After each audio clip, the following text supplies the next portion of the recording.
بسم اللہ الرحمن الرحیم۔ بوقت ولادت عجائب کا ظہور، سیدہ آمنہ رضی اللہ تعالی عنہا کا بیان۔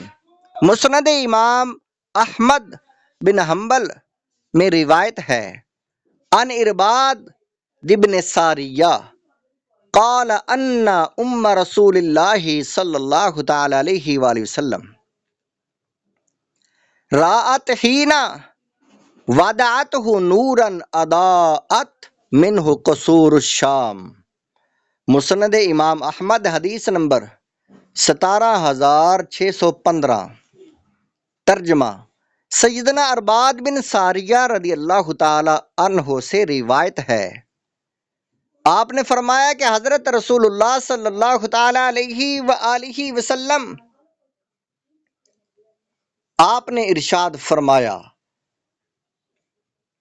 کہ میری والدہ ماجدہ نے مشاہدہ فرمایا کہ حضور پاک صلی اللہ تعالی علیہ وآلہ وسلم کی ولادت کے وقت ایسا نور ظاہر ہوا کہ ملک شام کے محلات نظر آنے لگے۔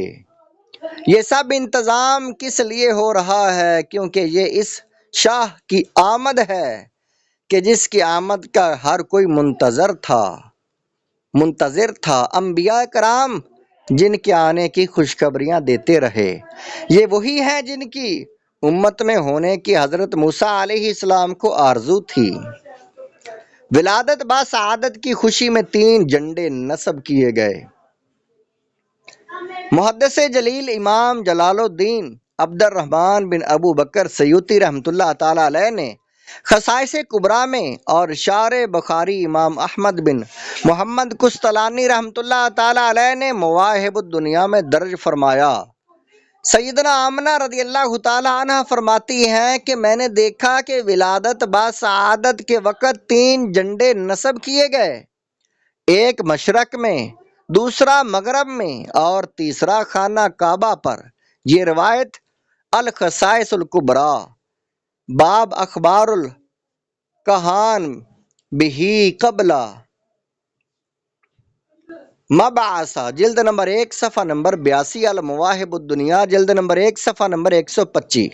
برادران اسلام، کعبۃ اللہ شریف پر جھنڈا اس لیے نصب کیا گیا تاکہ دنیا والوں کو پتہ چل جائے کہ اب تک کعبۃ اللہ کے اطراف 360 بت رکھے ہوئے تھے، وہاں باطل کی پرستش ہوا کرتی تھی، لیکن اب وہ نبی مکرم شافع امم رحمت عالم صلی اللہ تعالی علیہ وآلہ وسلم تشریف لا چکے ہیں، جو کعبۃ اللہ کو تمام علائشوں سے پاک کریں گے، اسے ساری دنیا کے لیے قبلہ بنائیں گے، اور مشرق و مغرب میں جھنڈا نصب کر کے گویا یہ اعلان کیا جا رہا ہے کہ یہ مولود سعید مختار کائنات ہیں، مشرق سے مغرب تک انہی کی حکومت رہے گی، اور آپ ساری مخلوق کے لیے رسالت کی شان کے ساتھ مبعوث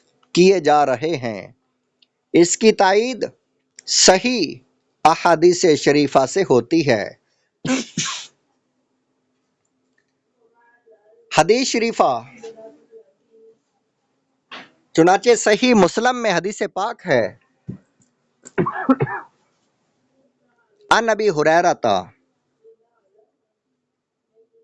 ان رسول اللہ صلی اللہ تعالی علیہ وآلہ وسلم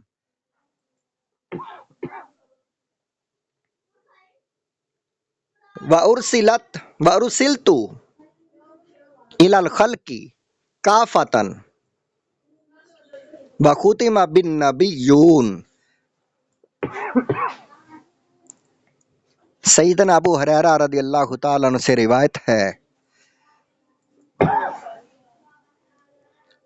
حضرت نبی اکرم صلی اللہ تعالی علیہ وآلہ وسلم نے ارشاد فرمایا، میں تمام مخلوق کی طرف رسالت کی شان کے ساتھ بھیجا گیا ہوں، اور مجھ پر نبوت کے سلسلہ کو ختم کر دیا گیا ہے۔